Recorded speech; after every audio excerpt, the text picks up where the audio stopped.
5 biggest mistakes that many first-time home buyers make that I too, included in the many, have also made. So in today's video, I'll share with you the 5 biggest mistakes, things that I learned along the way that I truly hope that you are able to run with the nuggets and not make the same mistakes that I have, as well as many others.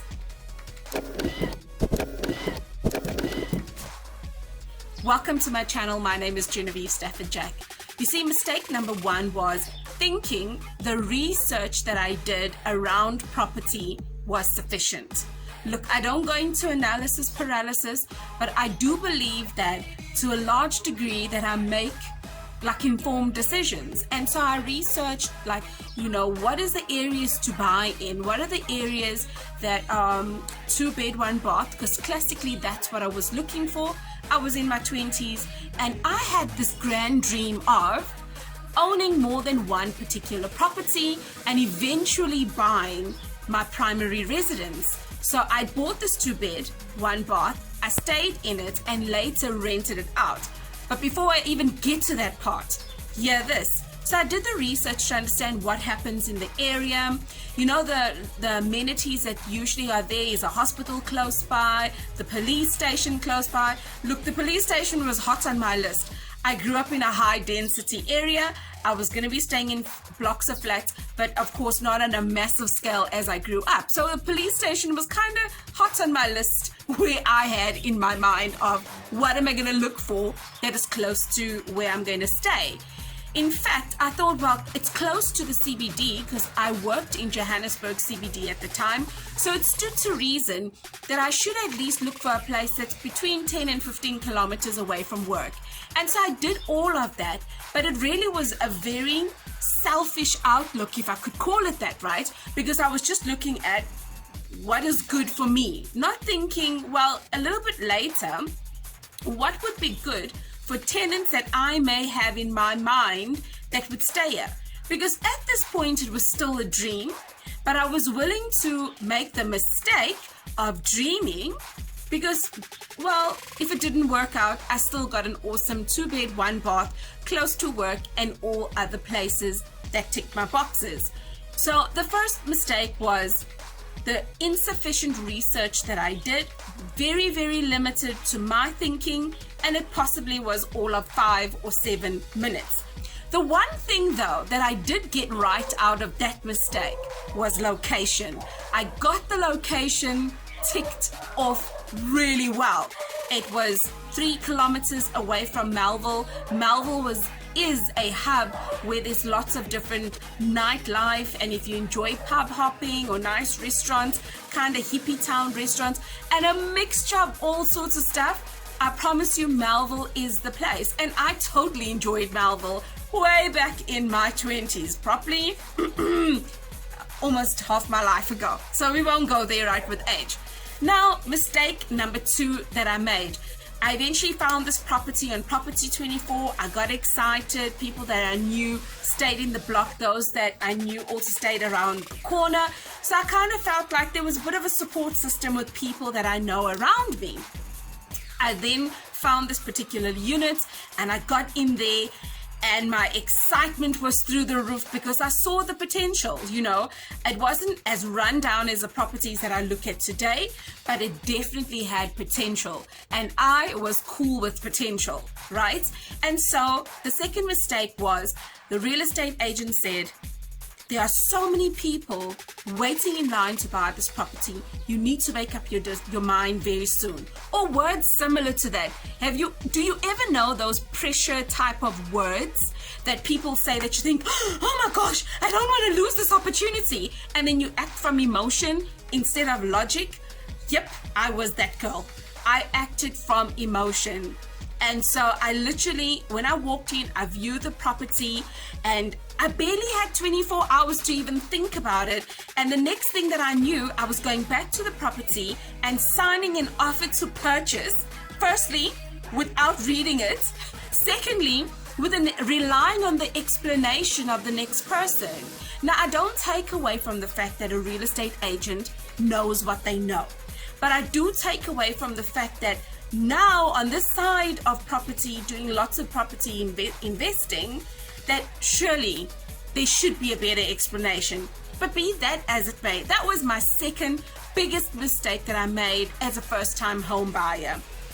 Rushing into things and relying on the explanation of somebody who's going to gain from here and they're going to gain commission. Look, I looked at it that way. I got no issue with real estate agents. We all have to do our job, but I just felt that it could have been done a lot better.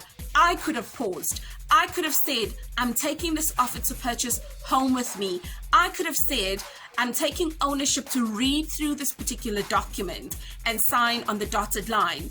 But what was in the back of my mind was, here's an opportunity that could slip through my fingers if I decide to take my time to do the thing that I should actually be doing. So I trust that this particular video so far is helping you and that you resonate to some of the points that I share. And if you like content on this level, I'd like to invite you to go down below, click on the subscribe button, hit the notification bell so that you are notified every time I post videos like this. Biggest mistake number 3. The third mistake that I made was, you know, that research thing in the beginning, it came back to bite me because later the process had gone through and now I am looking for finances, right? I go to my bank and I was working at the bank that I was banking at. So it stood to reason that, well, something's got to give, right? And eventually my bank showed me flames and I was like, whatever guys, I'm out of here. And eventually I'd gone to a different bank, better interest rates, better everything. And so I went with them. What I didn't know then that I know now that could have helped me, I could have looked for a bond originator. So epic mistake number 3. I could have looked for a bond originator. And bond originators, what they simply do is they assist you in getting a home loan from multiple banks by filling in one application, not me going from bank to bank to bank to bank, sitting in the home loan department filling out paperwork. No, you fill it out once with the bond originator, and the bond originator is motivated to make that particular deal work for them because the bank is going to pay them for bringing in a new customer. Like, dang it. You know, the things I should have known. I keep feeling that way. But of course, I'm excited at the fact that at least I've learned them post my first opportunity that I bought, that I stayed in. The fourth biggest mistake is money, money, money. Oh, you know, you think you know that you know and you're working in a financial institution. Oh, my days. Like, yes, I have these moments like, oh, you should have known better, Chiquita. So, you know what became as a surprise to me?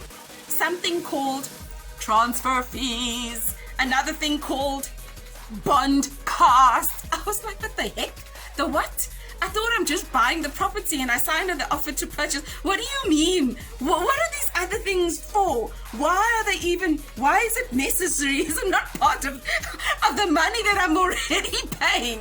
So yes, it was the funniest emotion that I'd gone through thinking, what? There was a money matter I didn't know about? You know, that's a disgrace. I work at the bank. So yes, that's the fourth biggest mistake that many first-time home buyers make. And at least I know I'm not in that boat alone because I've had this conversation. We've had postmortems on this conversation thinking, really? You worked in a financial institution? Hello? But nonetheless, it's not about me here, right? It is about you. But of course, sharing through my experience.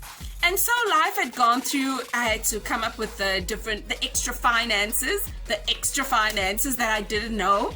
Like my research that should have been more than 5 minutes should have taught me that. But nonetheless, so far we've covered, I should have done research on a bigger scale. The second thing that we've covered is that don't get rushed into signing an offer to purchase because you believe that there's other buyers. The third thing is go and use a bond originator for peace sake. Or Pete's sake. Who's it Pete's sake? Whose ever sake, for your sake.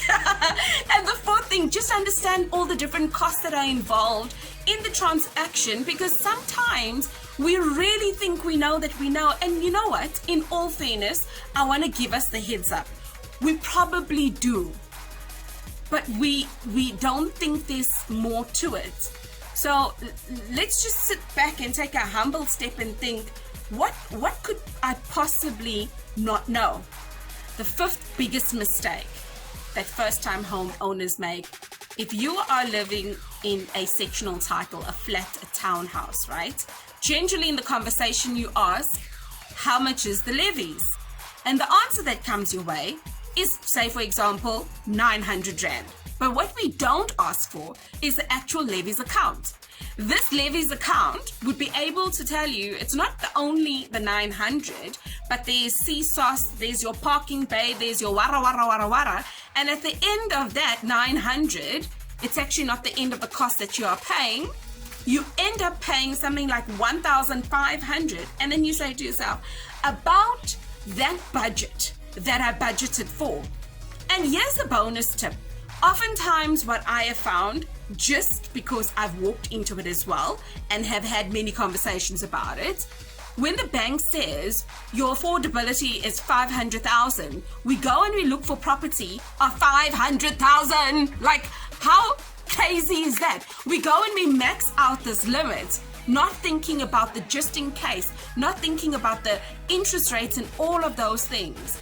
And in today's episode, as I've covered these 5 biggest mistakes that first-time homeowners make, I really found this only in hindsight when I started getting into property investing and really just understanding more to what meets the eye in terms of purchasing property.